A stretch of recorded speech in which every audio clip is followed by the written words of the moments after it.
Time to choose, Carlos. You are that solitary snail. The fate of the world rests on your decision.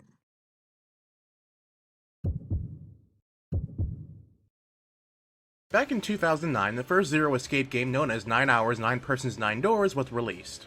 While it didn't sell very well, it ended up being a cult classic and deemed one of the Nintendo DS's best games in the system. Series director and writer Kotaro Uchikoshi was given a second chance and released its award-winning sequel, Virtue's Last Reward. Of course, awards are nice, but subpar sales are not, thus the series was quietly cancelled. Not wanting to be left off on a cliffhanger, fans asked and pushed for the trilogy to be at least completed, and, through a miracle, Spike Chunsoft decided to greenlight it.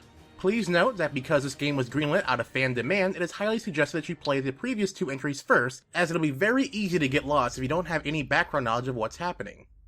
On the surface, Zero Time Dilemma's overarching plot is very simple. Follow 9 people that have been kidnapped by a person cloaked in black going by the name of Zero. All Zero wants these people to do is play a simple decision game where every choice they make will have a dire consequence. The initial example Zero gives is a simple game of heads or tails. He tells them that if they win, they will all be set free like this never happened. If they lose, the only way to escape is to have 6 X-Passes. And the only way to get an X-Pass is if someone dies, so when at least 6 people die, everyone else has a chance to escape. Although, the door will only open once and then never again. In Zero Time Dilemma, the 9 of them are split into 3 teams of 3, and you can play each team in any order you wish. The gimmick here is that every 90 minutes the cast is hit with a drug in their watches that forces them to fall asleep, and then they are hit with a second drug in their unconscious state that makes them forget the previous 90 minutes. Due to the fact these people are only awake in 90-minute chunks, the game calls them memory fragments.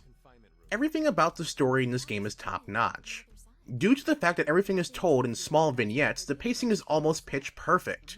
Most fragment sections boil down to a cutscene, the escape the room piece, a choice to be made, and then the result of that choice.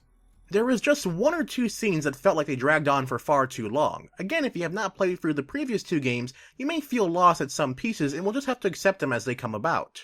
If you have played the 2 previous games, you'll be treated very kindly with this game. Granted, there are a few things in this story that didn't feel like they belonged, but these won't be discussed due to spoiler reasons, but in the grand scheme of things, they don't necessarily matter. The puzzles in the escape the room segments of the game I found to be disappointingly easy. There are some rooms that provided a challenge, but the game gave you the answers on a silver platter. Of course, that's not to say that all of them are easy, just what felt like most of them. Admittedly, there were some where I was just stumped as to how I should progress, and there was only one that I actively hated. Nonetheless, the quality of most of the puzzles were pretty well thought out. The only bad thing I can honestly think of when it comes to this game are the facial animations. Now, I don't normally go hard on graphics or any technical aspect of a game all that much, but this is pretty bad. Granted, this game is lucky to even get out the door, but it's still pretty janky.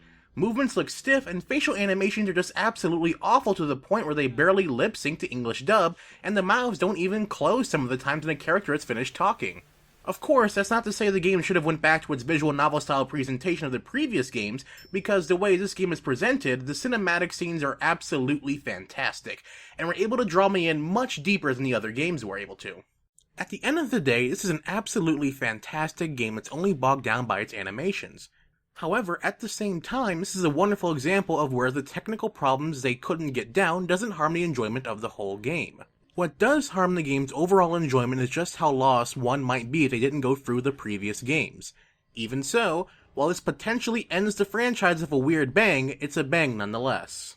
And that does it for our review of Zero Escape, Zero Time Dilemma. If you enjoyed this review, be sure to leave a comment down in the comment section below letting us know what you guys thought of the review, and be sure to subscribe for future reviews and Let's Plays on this channel. And if you want to see a more detailed and in-depth review of the game, be sure to check out our website, gaminggamma.com, for the full written review. A link will be provided down in the description bar below. And as always everyone, this is GammaLad, signing off.